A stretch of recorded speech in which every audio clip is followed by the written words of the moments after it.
জগতে অসংখ্য চার্চ আছে, কিন্তু প্রত্যেক চার্চের নিজস্ব মতবাদ আছে এবং তারা একে অপরকে বলে যে তারাই ঈশ্বরের প্রকৃত সন্তান। তারা জোর দিয়ে বলে যে তারা ঈশ্বরের সন্তান এবং আমরাও বলি যে আমরা ঈশ্বরের সন্তান। তাহলে ঈশ্বরের প্রকৃত সন্তান কারা?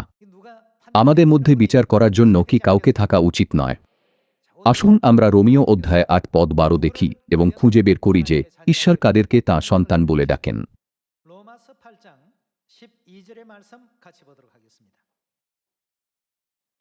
অতএব হে ভ্রাতৃগণ, আমরা ঋণী, কিন্তু মাংসের কাছে নয় যে মাংসের বশে জীবন যাপন করিব। কারণ যদি মাংসের বশে জীবন যাপন করো, তবে তোমরা নিশ্চয় মরিবে, কিন্তু যদি আত্মাতে দেহের ক্রিয়া সকল মৃত্যুসাৎ করো, তবে জীবিত থাকিবে। কেননা যত লোক ঈশ্বরের আত্মা দ্বারা চালিত হয়, তাহারাই ঈশ্বরের পুত্র। বস্তুত তোমরা দাসত্বের আত্মা পাও নাই যে আবার ভয় করিবে, কিন্তু দত্তক পুত্রতার আত্মা পাইয়াছ, যে আত্মাতে আমরা আব্বা পিতা বলিয়া ডাকিয়া উঠি। আত্মা আপনিও আমাদের আত্মার সহিত সাক্ষ্য দিতেছেন যে আমরা ঈশ্বরের সন্তান। আর যখন সন্তান, তখন দায়াদ, ঈশ্বরের দায়াদ ও খ্রিস্টের সহদায়াদ। দায়াদ শব্দের অর্থ উত্তরাধিকারী বা উত্তরসূরি। যদি বাস্তবিক আমরা তাহার সহিত দুঃখ ভোগ করি, যেন তাহার সহিত প্রতাপান্বিত হই।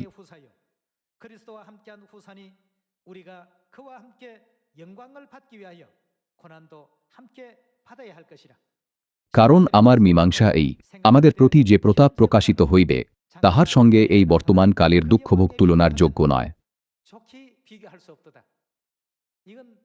এর সাথে কোনো কিছুর তুলনা হয় না। ঈশ্বরের রাজ্যের মহিমা অত্যন্ত চমৎকার ও উজ্জ্বল। যদিও আমরা এই পৃথিবীতে ক্লান্ত, অবসন্ন ও পরিশ্রান্ত জীবনযাপন করি, কিন্তু যখন আমরা আমাদের গৃহে অর্থাৎ ঈশ্বরের অনন্ত রাজ্যে ফিরে যাব, তখন প্রতিদিন কেবল আনন্দ আর সুখ উপচে পড়বে। সেখানে কোনো যন্ত্রণা, বার্ধক্য, দুঃখ বা কষ্ট নেই। প্রেরিত পৌল সেটা দেখেছিলেন।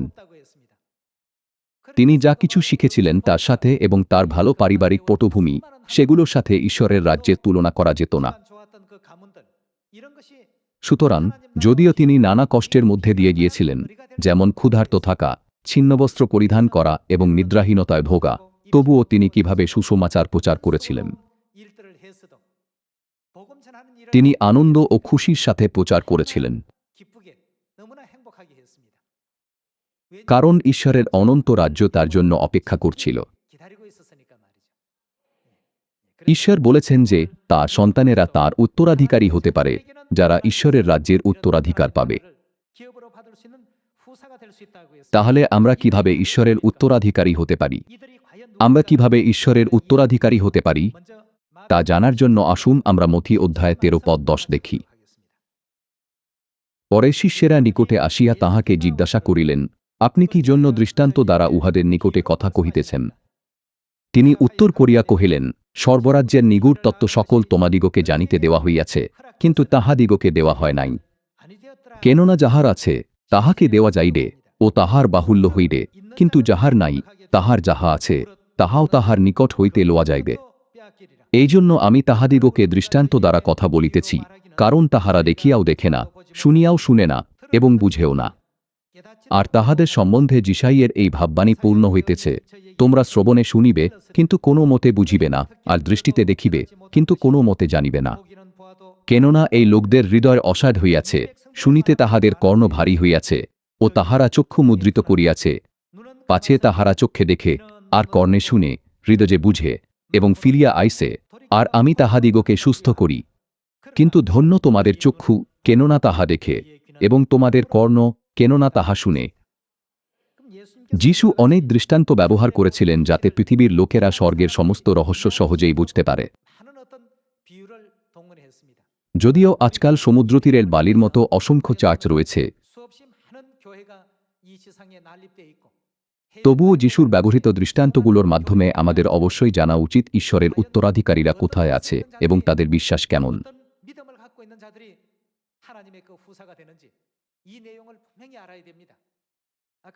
লেখা আছে যে স্বয়ং পবিত্র আত্মা আমাদের আত্মার সঙ্গে সাক্ষ্য দেন যে আমরা ঈশ্বরের সন্তান। বাইবেলের মাধ্যমে আমাদের যাচাই করে দেখা উচিত যে আমরা ঈশ্বরের সন্তান কিনা, অথবা যারা রবিবারের আরাধনা পালন করে তারা ঈশ্বরের সন্তান কিনা, কিংবা অন্যরা ঈশ্বরের সন্তান কিনা। আসুন মথি অধ্যায় 13 পদ 34 থেকে ক্রমাগত পড়তে থাকি। এই সমস্ত কথা যীশু দৃষ্টান্ত দ্বারা লোকসমূহকে কহিলেন, দৃষ্টান্ত ব্যতিরেকে তাহাদিগকে কিছুই কহিলেন না,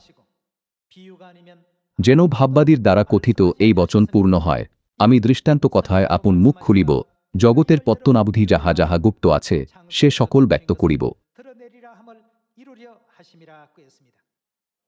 যীশু যে সকল দৃষ্টান্ত ব্যবহার করেছিলেন তার মধ্যে আজ লুক 16 অধ্যায়ে বর্ণিত অব্রাহামের পরিবারের দৃষ্টান্তের মাধ্যমে আমরা নিশ্চিত হতে চলেছি যে কারা স্বর্গের উত্তরাধিকারী ও সন্তান হবে। চলুন লুক অধ্যায় 16 পদ 19 যাই। একজন ধনবান লোক ছিল, সে বেগুনে কাপড় ও সূক্ষ্ম বস্ত্র পরিধান করিত এবং প্রতিদিন জাঁকজমকের সহিত আমোদ প্রমোদ করিত। তাহার ফটকদ্বারে লাসার নামে একজন কান্দালকে রাখা হইয়াছিল। সে ঘায়ে ভরা ছিল এবং সেই ধনবানের মেজ হইতে পতিত গুঁড়া গাড়া খাইতে বাঞ্ছা করিত, আবার কুকুরেরাও আসিয়া তাহার ঘা চাটিত। কালক্রমে ওই কান্দাল মরিয়া গেল, আর সর্বদূতগণ তাহাকে লইয়া অব্রাহামের কোলে বসাইলেন। পরে সেই ধনবান্য মরিল এবং কবর প্রাপ্ত হইল। আর পাতালে যাতনার মধ্যে সে চক্ষু তুলিয়া দূর হইতে অব্রাহামকে এবং তাহার কোলে লাসারকে দেখিতে পাইল। তাহাতে সে উচ্চৈস্বরে কহিল, পিতা অব্রাহাম, আমার প্রতি দয়া করুন, লাসারকে পাঠাইয়া দিউন, যেন সে অঙ্গুলির অগ্রভাগ জলে ডুবাইয়া আমার জিহ্বা শীতল করে, কেননা এই অগ্নিশিখায় আমি যন্ত্রণা পাইতেছি। ধনী লোকটি এবং লাসার উভয়েই মারা গিয়েছিল। এরপর লাসারকে কার কাছে নিয়ে যাওয়া হয়েছিল? তাকে অব্রাহামের কোলে নিয়ে যাওয়া হয়েছিল, কিন্তু সেই ধনী লোকটি কোথায় গিয়েছিল? সে নরকে গিয়েছিল। যে ধনী লোকটি নরকে গিয়েছিল সে অব্রাহামের কোলে লাসারকে দেখে আকুলভাবে অনুরোধ করেছিল যে, পিতা অব্রাহাম, আমার প্রতি দয়া করুন, লাসারকে পাঠাইয়া দিউন, যেন সে অঙ্গুলির অগ্রভাগ জলে ডুবাইয়া আমার জিহ্বা শীতল করে, কেননা এই অগ্নিশিখায় আমি যন্ত্রণা পাইতেছি। তাই সে তখন অব্রাহামকে আকুলভাবে অনুরোধ করেছিল। আত্মিক জগতে ঈশ্বর ছাড়া আর কেউ পিতা হতে পারেন না। কিন্তু লুক অধ্যায় 16 পদ 23 আর পাতালে যাতনার মধ্যে সে চক্ষু তুলিয়া দূর হইতে অব্রাহামকে এবং তাহার কোলে লাসারকে দেখিতে পাইল। তাহাতে সে উচ্চৈস্বরে কহিল, পিতা অব্রাহাম। অনুচ্ছেদটিতে যেখানে পিতা ঈশ্বর বলা উচিত ছিল সেখানে সে কি বলেছিল? সে বলেছিল পিতা অব্রাহাম। তাহলে এই দৃষ্টান্তে অব্রাহাম আসলে কার প্রতিনিধিত্ব করেন? তিনি ঈশ্বরের প্রতিনিধিত্ব করেন। আত্মিক জগতে একমাত্র ঈশ্বর ছাড়া আর কাউকেই পিতা বলা যায় না। পিতা হলেন ঈশ্বর। তাহলে যীশু কেন সেই ধনী ব্যক্তিকে পিতা অব্রাহাম বলতে দিয়ে ঈশ্বরকে অব্রাহামের সঙ্গে সম্পর্কিত করলেন, পিতা ঈশ্বর বলার পরিবর্তে? এই অংশটি খুবই গুরুত্বপূর্ণ। ঈশ্বরের উত্তরাধিকারী কারা হতে পারে তা খুঁজে বের করার গুরুত্বপূর্ণ সত্যটি অব্রাহামের পরিবারের মধ্যে লুকিয়ে আছে। আসুন আমরা সেই রহস্যটি খুঁজে বের করি। পরিশেষে অব্রাহামের পরিবারের উত্তরাধিকারী কাদের প্রতিনিধিত্ব করে? ঈশ্বরের রাজ্যের উত্তরাধিকারীদের। যেহেতু অব্রাহাম ঈশ্বরের প্রতিনিধিত্ব করেন, তাই অব্রাহামের পরিবার সর্বরাজ্যে ঈশ্বরের পরিবারের প্রতিনিধিত্ব করে। আদিপুস্তক 15 অধ্যায় অনুসারে বয়স বাড়ার সাথে সাথে অব্রাহাম তার উত্তরাধিকারী নিয়ে কিছুটা চিন্তিত ছিলেন।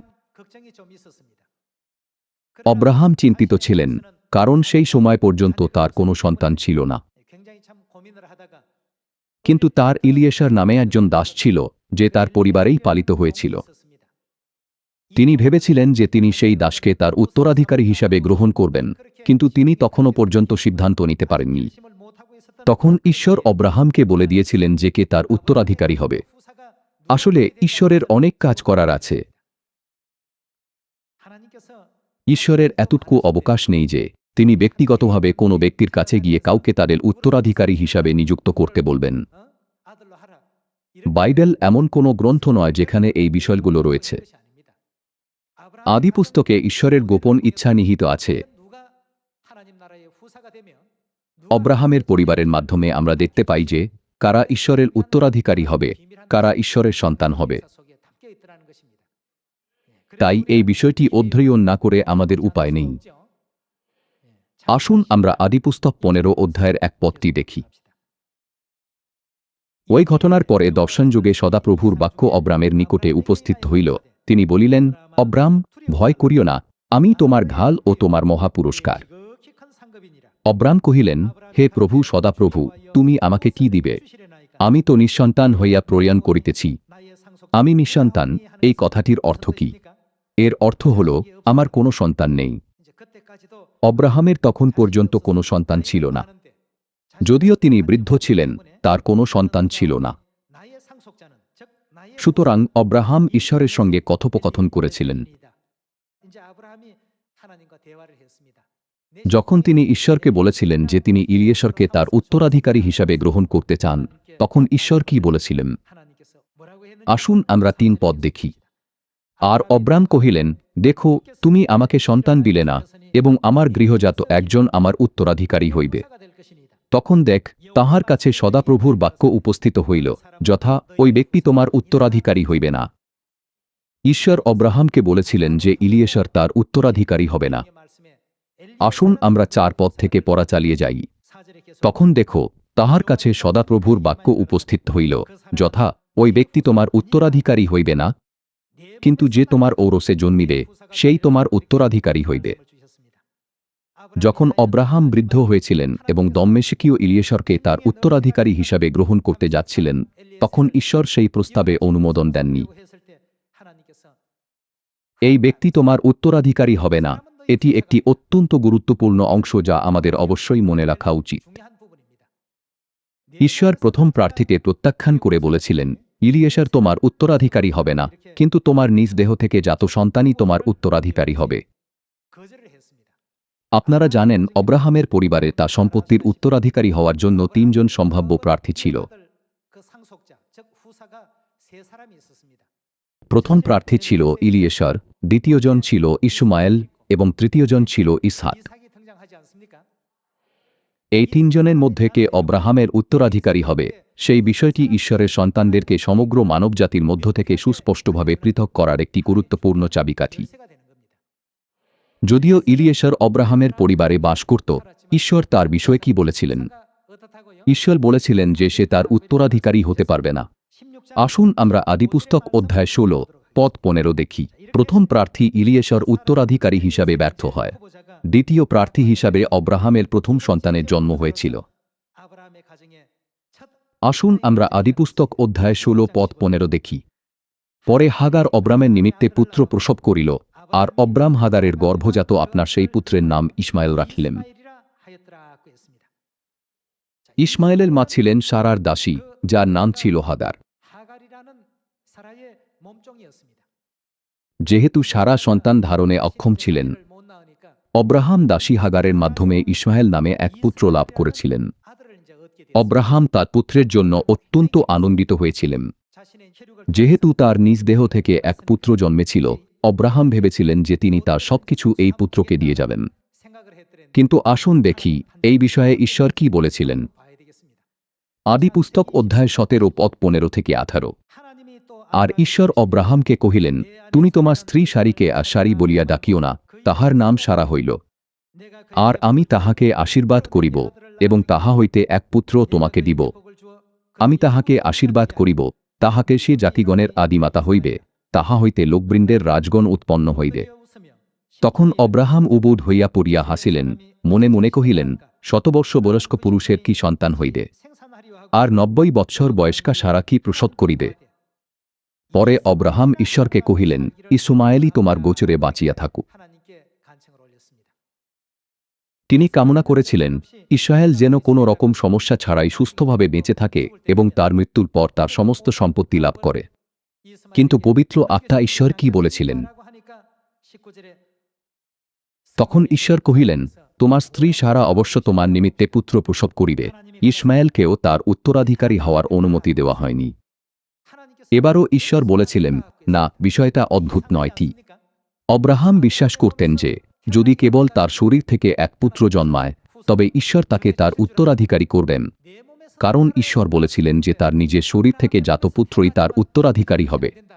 কিন্তু যখন অব্রাহামের শরীর থেকে এক পুত্র জন্মগ্রহণ করেছিল, ঈশ্বর আবারও না বলেছিলেন।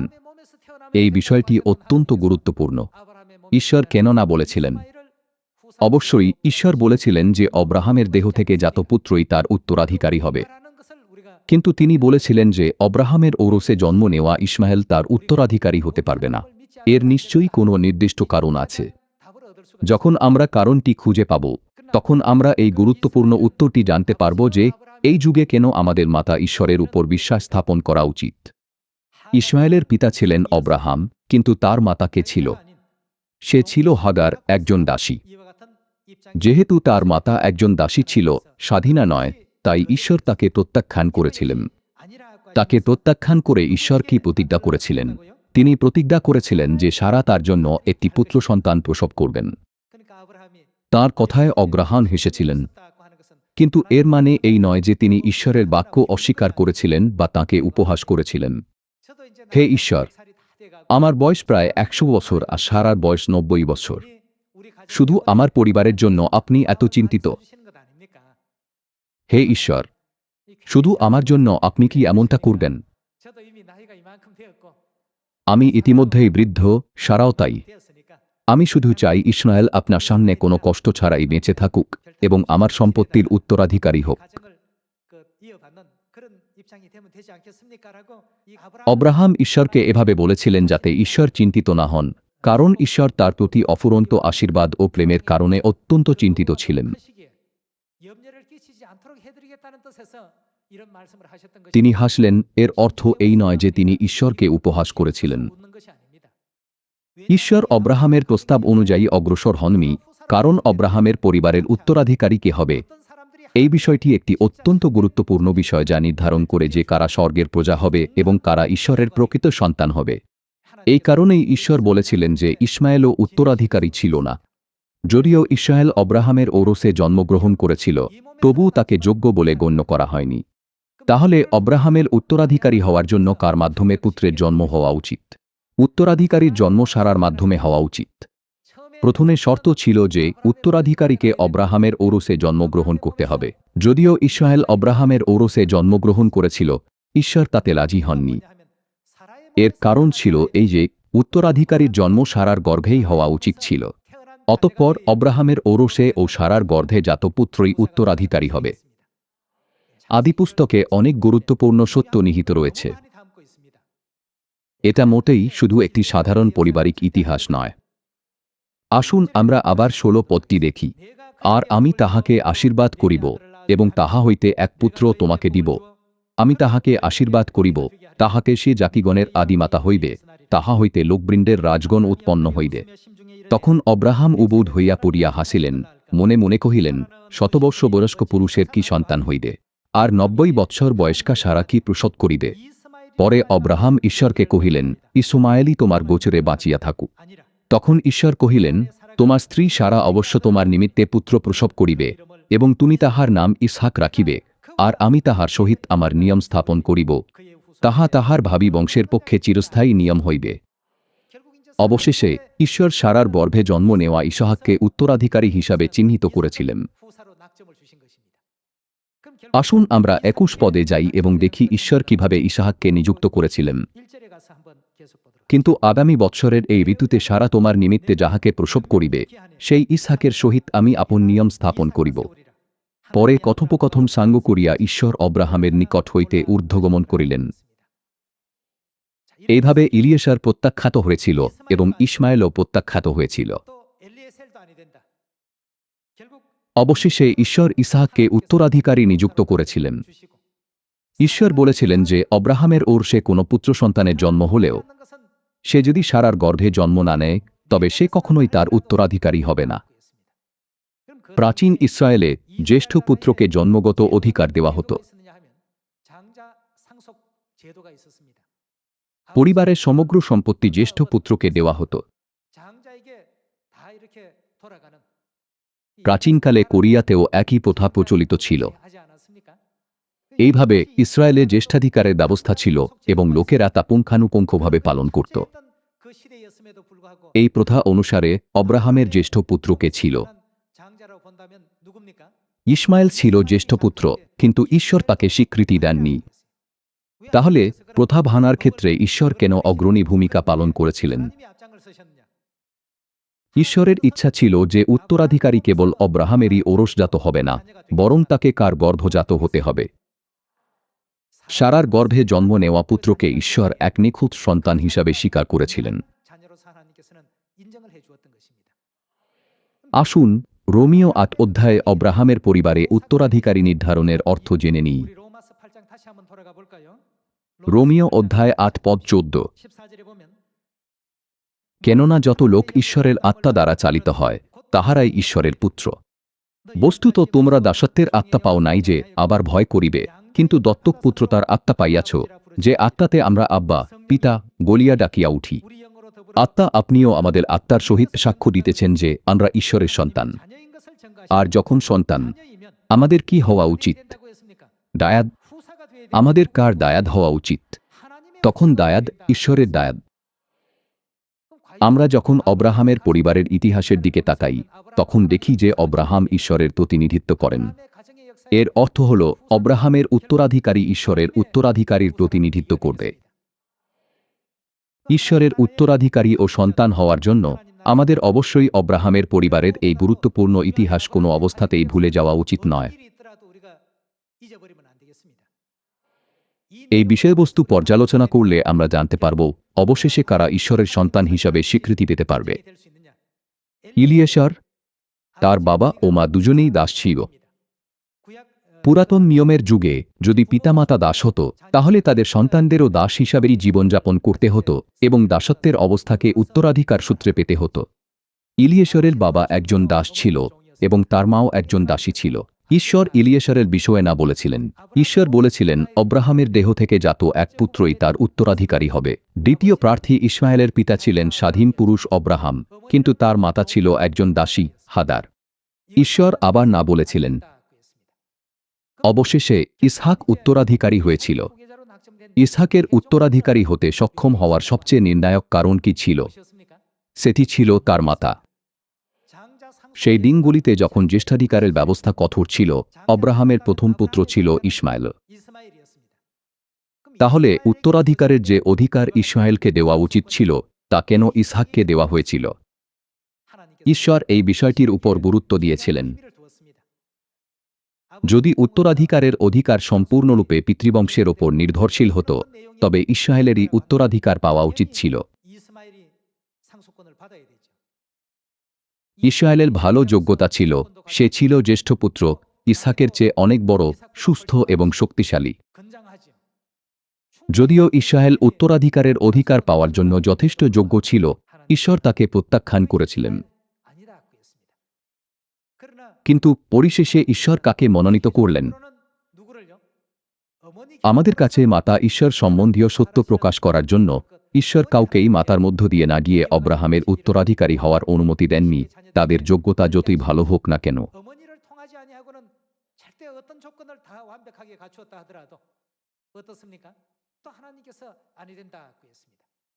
এটি কেবল অব্রাহামের পরিবারে ঘটে যাওয়া একটি ব্যক্তিগত ইতিহাস নয়, বরং এর মধ্যে একটি গুরুত্বপূর্ণ বিষয়বস্তু রয়েছে, যার মাধ্যমে ঈশ্বর নির্ধারণ করেন যে কারা তাঁর সন্তান। যখন বহু সম্প্রদায় নিজেদেরকে ঈশ্বরের সন্তান বলে দাবি করে।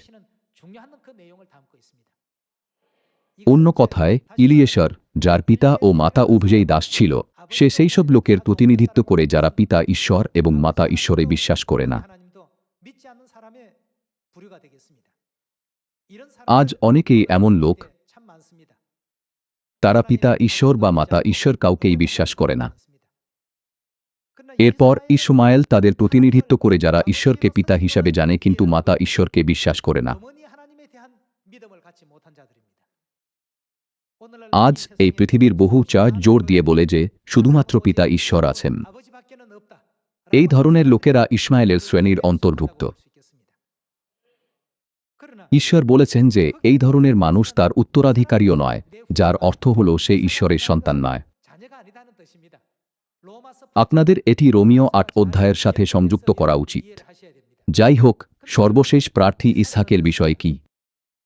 ইসহাকের পিতা স্বাধীন ছিলেন এবং তার মাতাও স্বাধীনা ছিলেন। স্বাধীন ব্যক্তি বলতে ঈশ্বরকে বোঝায়। যারা পিতা ঈশ্বর ও মাতা ঈশ্বরকে গ্রহণ করেছে এবং তাদের প্রতি বিশ্বাস রাখে, তারা কাদের মতো? তারা হল ইসহাকের মতো।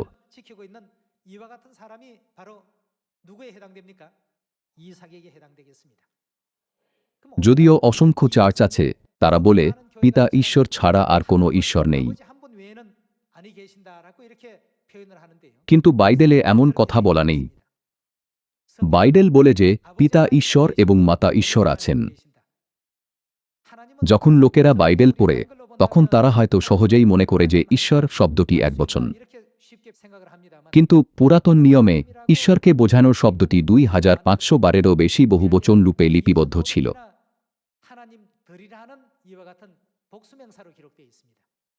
এলোহিন হল সেই শব্দ। বাইবেলের মূল পাঠে ঈশ্বরকে এলোহিন নামে উল্লেখ করা হয়েছে। এভাবে লিপিবদ্ধ করার কারণ হল এটা বোঝানো যে পিতা ঈশ্বর এবং মাতা ঈশ্বর আছেন। তাহলে যারা পিতা ঈশ্বর ও মাতা ঈশ্বর উভয়কে বিশ্বাস করেন, তারা কাদের মতো? তারা ইসহাকের মতো। এই কারণেই গালাতীয় অধ্যায় 4 পদ 28 এইভাবে লেখা আছে, পরন্তু হে ভ্রাতৃগণ, ইসহাকের ন্যায় তোমরা প্রতিজ্ঞার সন্তান। এর নানা রকম অভিব্যক্তি আছে।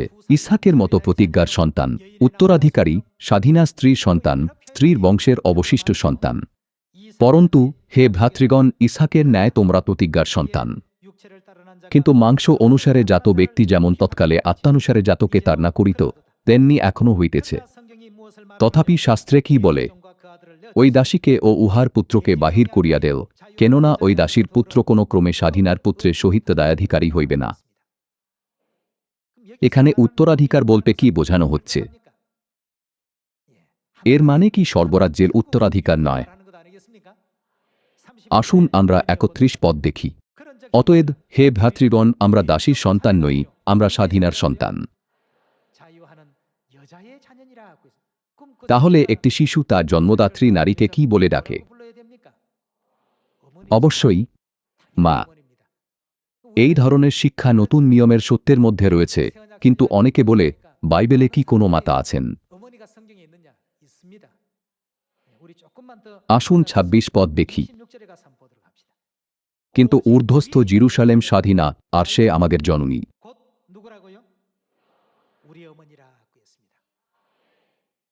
মথি অধ্যায় 6 পদ 9 ঈশ্বরকে আমাদের পিতা হিসাবে বর্ণনা করা হয়েছে, আমাদের সর্বস্থ পিতা। গালাতীয় অধ্যায় 4 পদ 26 লেখা ঊর্ধ্বস্থ মানে স্বর্গে। তাহলে আমরা বলতে পারি যে আমাদের স্বর্গস্থ মাতা। মথি অধ্যায় 6 পদ 9 যিশু বলেছেন, অতএব তোমরা এইভাবে প্রার্থনা করবে। অতএব তোমরা এই মতো প্রার্থনা করিও, হে আমাদের স্বর্গস্থ পিতা, তোমার নাম পবিত্র বলিয়া মান্য হোক। তোমার রাজ্য আইসুক, তোমার ইচ্ছা সিদ্ধ হোক, যেমন স্বর্গে তেমনি পৃথিবীতেও হোক। প্রভুর প্রার্থনা যা যিশু শিখিয়েছিলেন, সেটা হে আমাদের স্বর্গস্থ পিতা এই কথা দিয়ে শুরু হয়। গালাতীয় 4 অধ্যায় লেখা আছে, আমাদের ঊর্ধ্বস্থ মাতা, অর্থাৎ এটা আমাদের সর্বস্থ মাতা বলারই সমান। বাইবেলে পিতা ঈশ্বর এবং মাতা ঈশ্বর আছেন। ঈশ্বর স্পষ্টভাবে এই বিষয়টি উল্লেখ করেছেন। যারা বিশ্বাস করে না, তাদের জন্য আসুন আরও একটি পদ দেখি। আদিপুস্তক অধ্যায় 1 পদ 26। পরে ঈশ্বর কহিলেন, আমরা আমাদের প্রতিমূর্তিতে আমাদের সাদৃশ্যে মনুষ্য নির্মাণ করি। মানুষ নির্মাণ করার অর্থ হল মানুষ সৃষ্টি করা। ঈশ্বর যখন মানুষ সৃষ্টি করেছিলেন, তখন তিনি বলেননি আমি মনুষ্য নির্মাণ করি, বরং বলেছিলেন আমরা মনুষ্য নির্মাণ করি। এটি একটি খুব গুরুত্বপূর্ণ অংশ। পরে ঈশ্বর কহিলেন, আমরা আমাদের প্রতিমূর্তিতে আমাদের সাদৃশ্যে মনুষ্য নির্মাণ করি, আর তাহারা সমুদ্রের মৎস্যদের উপরে, আকাশের পক্ষীদের উপরে, পশুগণের উপরে, সমস্ত পৃথিবীর উপরে ও ভূমিতে গমনশীল যাবতীয় সরীসৃপের উপরে কর্তৃত্ব করুক।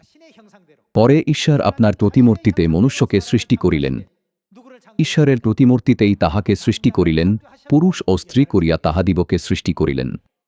এসো আমরা আমাদের প্রতিমূর্তিতে মানুষ সৃষ্টি করি বলার পর ঈশ্বর তার নিজের প্রতিমূর্তিতে পুরুষ সৃষ্টি করেছিলেন এবং ঈশ্বর তার নিজের প্রতিমূর্তিতে স্ত্রীও সৃষ্টি করেছিলেন। আসুন আমরা একটি ফটোকপি করা ছবির কথা ভাবি। যদি ফটোকপিতে একজন পুরুষ ও একজন স্ত্রী থাকে, তাহলে আপনারা আসল ছবিটি সম্পর্কে জানতে পারবেন কিনা? আহা, আসল ছবিটিতে নিশ্চয়ই একজন পুরুষ ও একজন স্ত্রী রয়েছেন। না দেখে কি আপনারা আসল ছবিটি সম্পর্কে জানতে পারবেন? অবশ্যই পারবেন। ঈশ্বর যখন নিজ প্রতিমূর্তিতে মানুষকে সৃষ্টি করেছিলেন, তখন পুরুষ সৃষ্টি করা হয়েছিল। ঈশ্বর পুরুষকে সৃষ্টি করেছিলেন এবং তারপর স্ত্রীকে সৃষ্টি করা হয়েছিল। ঈশ্বর তাকেও নিজের প্রতিমূর্তিতে সৃষ্টি করেছিলেন। তাহলে আপনারা জানতে পারেন ঈশ্বরের আসল স্বরূপগুলো কি। যদি আমরা ঈশ্বরের পুরুষ স্বরূপকে পিতা বলি, তবে ঈশ্বরের স্ত্রী স্বরূপকে কি বলবো?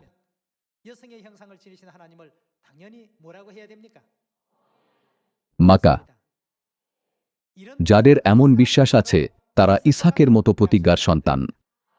আত্মা এই ধরনের লোকদের বিষয়ে সাক্ষ্য দেন। তারা কারা? তারা ঈশ্বরের সন্তান।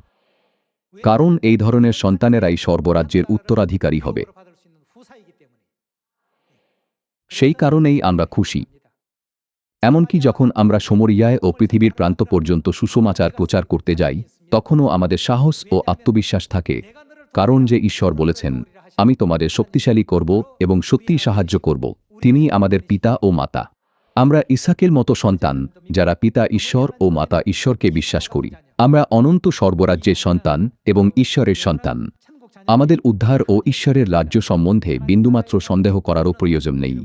আমি আশা করি আমরা শেষ পর্যন্ত আমাদের বিশ্বাস অটুট রাখব এবং এই বিশ্বাসে নিজেদেরকে উৎসর্গ করব। আপনাদের অনেক ধন্যবাদ। ঈশ্বরের আশীর্বাদ নেবেন।